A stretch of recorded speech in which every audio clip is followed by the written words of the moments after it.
Numbers 13 is one of the most dramatic turning points in the entire Bible. It is the moment when God brings Israel right to the edge of the promised land. Right to the dream he had been preparing for generations. And yet, the people must make a choice. Will they believe what God promised, or will they fear what they see? To understand this chapter, we need to remember where the Israelites are coming from. God has brought them out of Egypt with signs and wonders. They witnessed plagues, miracles, the parting of the Red Sea, manna from heaven, water from a rock, and his presence in a pillar of cloud and fire. They have seen God do the impossible again and again. Now, they stand at Kadesh Barnea, right on the border of Canaan. Right on the doorstep of their destiny. The land God promised Abraham, Isaac, and Jacob. A land described as flowing with milk and honey. But before they enter, God instructs Moses to do something strategic. He says, send men to explore the land. Not because God needs information. Not because God is unsure about the land. But because God is testing their vision. He wants to know, how will you see what I have promised? Through faith or through fear? So Moses chooses 12 men, one from each tribe. These aren't ordinary men. They are leaders. Representatives. Influencers of their tribes. Among them are two names we know well. Joshua and Caleb. These men will shape the spiritual future of Israel. The spies travel for 40 days across the land. And what they see is exactly what God said. Rich soil. Beautiful valleys. Clusters of grapes so large they need 2 men to carry one branch. A land full of abundance. But they also see something else. Cities with walls. Strong warriors. And giants, the descendants of Anak. This becomes the tension of the whole chapter. God's promise versus the world's problems.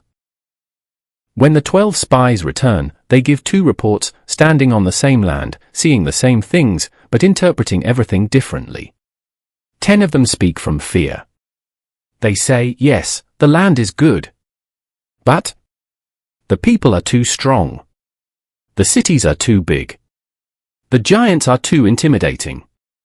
And then they say the sentence that destroys a generation. We seemed like grasshoppers in our own eyes. This is the heart of Numbers 13. The problem wasn't the giants in the land. It was the smallness in their own minds. Fear made them forget God's power. Fear changed the way they saw themselves. Fear turned God's promise into something that looked impossible. But then Caleb speaks. And Joshua stands with him. Caleb silences the crowd and says, we should go up at once and take the land, for we can certainly do it. Why? Because Caleb wasn't looking at the size of the enemy. He was looking at the size of his God. Numbers 13 is a story about perspective.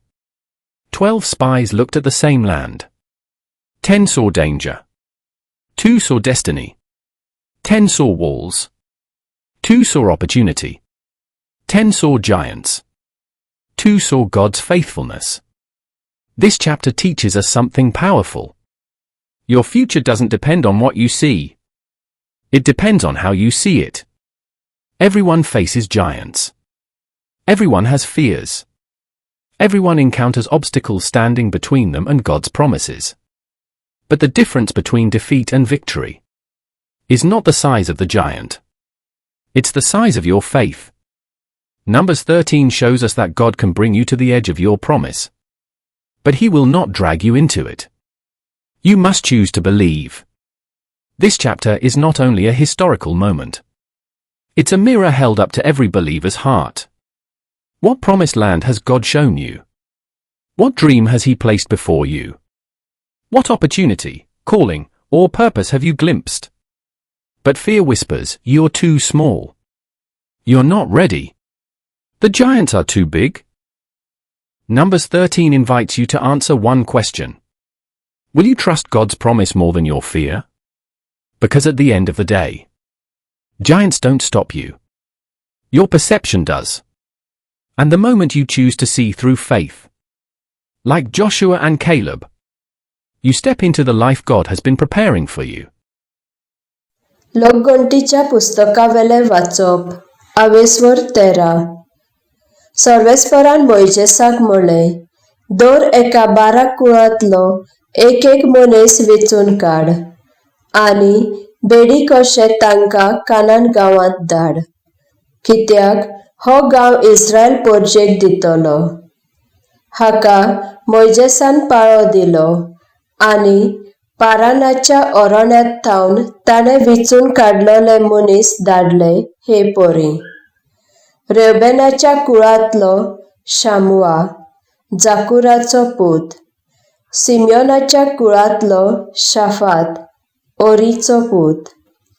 जुदाच्या कुळांतलो Caleb, जेफुनाचो पूत. इसाकाराच्या कुळांतलो इगाल, जुजेचो पूत. एफ्राइमाच्या कुळांतलो होशेया, नूनाचो पूत. बेंजामिनाच्या कुळांतलो पालटी, राफूचो पूत.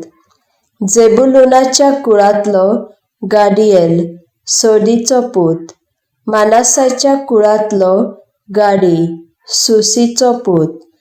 दानाच्या कुळांतलो आमियेल, गेमालीचो पूत. आशेराच्या कुळांतलो सेतूर, मिकायलाचो पूत. नाफ्तालीच्या कुळांतलो नाबी, वोसीचो पूत. गाडाच्या कुळांतलो गेवेल, माकीचो पूत. मोइजेसान ह्या मनशांक बेडी कशें ते गांवचेर गुपीत नदर दवरूंक धाडले. होशेया नूनाच्या पुताचें नांव बदलून ताणें तें जोशुआ केलें. मोइजेसान तांकां धाडटाना म्हळें, हांगा थंय तुमी उत्तरेचे वाटेंत वचात, कानानच्या दक्षिणेक आनी मागीर दोंगर गांव तपासात. हो गांव कसलो, कितलो लोक थंय आसा, तांची ताकद बळ हें सोदून काडात. बरो वो वायट आनी लोक खेडे गांवांनी वो कोट शारांनी जियेतात जाल्यार पळयात. ती जमीन मासाव, सुफोळ आनी थंय रानां जोंगलां आसात जाल्यार पळयात. आनी परत येताना थंयचें पीक फळ हाडूंक विसरूं नाकात. दाखो पिकपाचो तो काळ आसलो.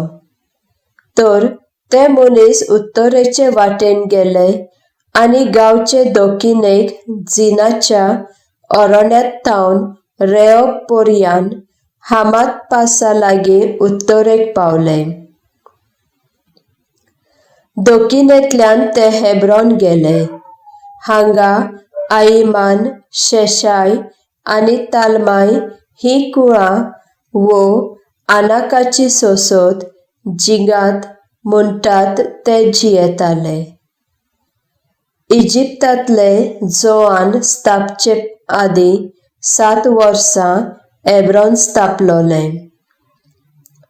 वाडी एश्कोल पावतच तांणी एक दाकांचो गोंस कातरलो, इतलो व्हडलो की तो एका दांड्यार घालून दोगां मनशांनी उखलून व्हेलो. तांणी थंयची दाळमां आनी रुमडांय काडलीं. वाडी एश्कोल गोल हें नांव त्या जाग्याक दिलें, कित्याक इस्रायल लोकान थंयचो एक दाकांचो गोंस कातरलो. 40 दिसां उपरांत देसाची सोदपूस करूंक धाडलोले ते परत आयले.